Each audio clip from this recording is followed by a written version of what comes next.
아마존 FBA 창업이 궁금하신가요? 이 영상에서는 아마존 FBA가 무엇인지, 장점과 단점은 무엇이 있는지 알아보겠습니다. 그럼 바로 알아보시죠.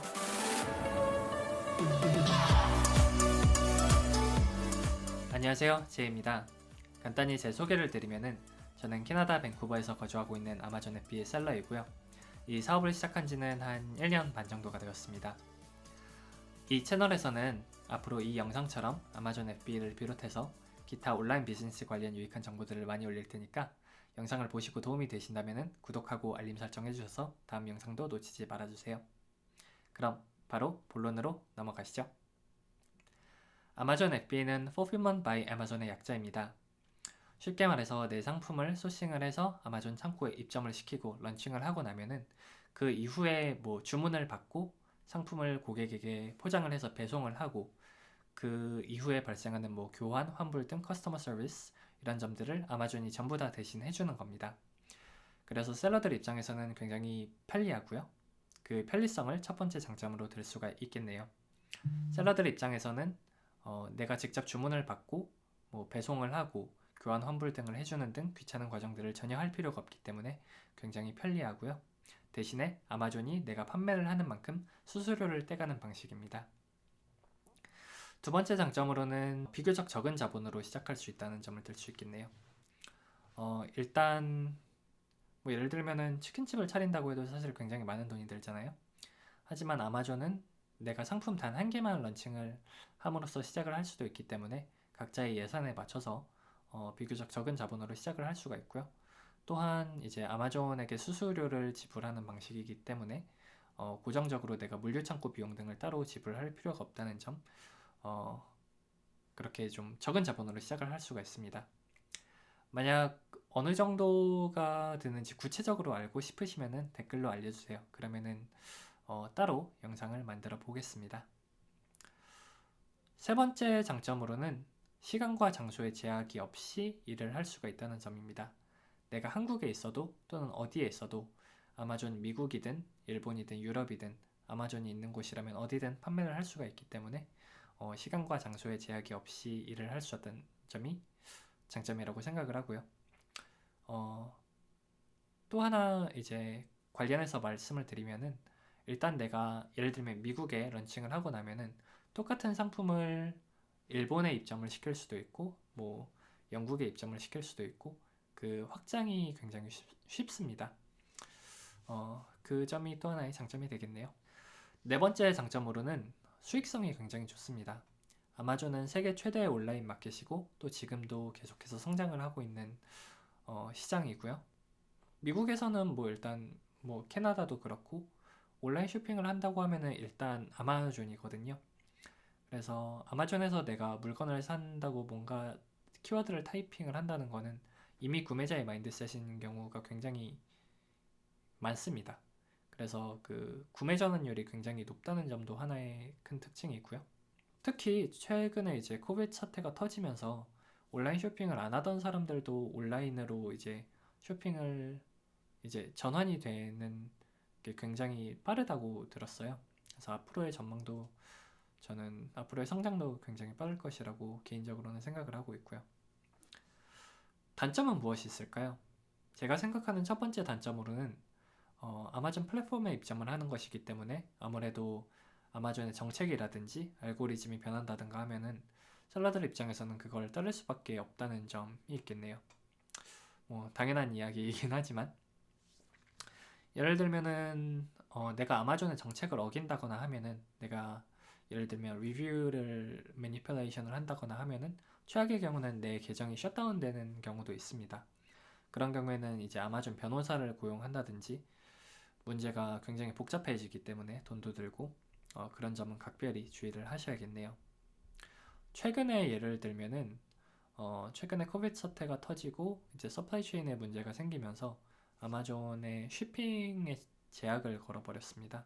그래서 원래 그 이전까지는 그 인벤토리를 내가 원하는 만큼 보낼 수가 있었는데 지금 거의 모든 대부분의 그 상품들이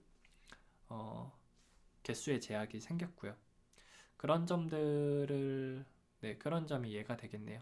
물론 이런 경우에는 이제 3PL이라든지 그런 것을 이용을 해서 이제 해결하는 방법이 있습니다만 뭐 그거는 다른 영상에서 다루고, 아무튼 그 점이 제가 생각하는 첫 번째 단점이고요. 두 번째 단점은 언어 장벽이 있겠습니다. 아무래도 이제 영어 실력이 아주 잘할 필요는 없지만 어느 정도는 필요한데요. 대표적으로 이제 중국의 서플라이어들과 대화를 할 때 내가 그들과 대화를 하고 협상을 하고 기타 디테일한 사항들을 이제 알려주려면은 그 정도 커뮤니케이션은 가능을 해야겠죠. 물론 내가 제품을 한국에서 소싱을 한다면은 그 문제는 해결이 됩니다. 만약에 그 서플라이어들과 어떻게 대화를 하고 협상을 하는지 그런 기본적인 템플릿이라든지 그런 방법들은 제가 이 채널에서 그런 것이 필요하시다면 알려드릴 수 있을 것 같은데 댓글로 알려주세요. 그 밖에 영어가 필요한 점은 사실 뭐 굳이 딱히 없기는 합니다. 왜냐면은 그 아마존 셀러 센트럴도 한국어를 제공하고요.